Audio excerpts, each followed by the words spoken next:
मी कोणत्याही ढेकणाला आव्हान देत नाही असं उद्धव ठाकरे यांनी म्हटलं। मी म्हणजे संस्कारी महाराष्ट्र, तू म्हणजे दरोडेखोरांचा पक्ष असं उद्धव ठाकरे यांनी म्हटलं।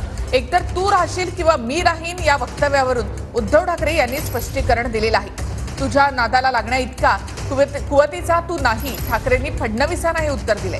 तर उद्धव ठाकरे यांच्या डोक्यावर परिणाम झालेला आहे, ते नैराश्यात आहेत अशी टीका देवेंद्र फडणवीसांनी केली आहे। कोणत्याही ढेकणाला आव्हान देत नाही।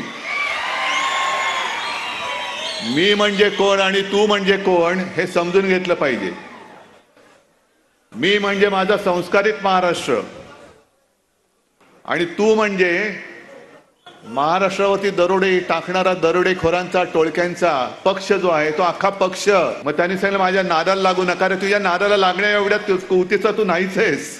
उद्धवजींचा डोक्यावरचा ताबा सुटलेला आहे, ते अत्यंत फ्रस्ट्रेटेड आहेत। अशा प्रकारच्या फ्रस्ट्रेशनमध्ये डोकं बिघडल्यासारखा बोलतो, त्यावेळी त्याला फार उत्तर द्यायचं नसतं। तर ठाकरेंनी भाजपवर हल्लाबोल केला। अब्दालीचा वंशज इथे येऊन बोंबलून गेला। ठाकरेंनी शहांवर ही टीका केली।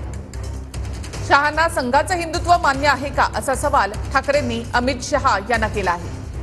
न्यायदेवतेवर अंधविश्वास, पक्ष चिन्हावर 50 वर्षांमध्ये निकाल लागेल असा टोलाही त्यांनी लगावला। तर नखाच्या मागे वाघ असतो तेव्हा त्या नखाला महत्त्व असतं असे त्यांनी मुनगंटीवार यांच्यावर टीका केली आहे। वाघ नख आणि मुनगंटीवार कुठेतरी जुळतंय का असा खोचक टोला उद्धव ठाकरे यांनी लगावलाय।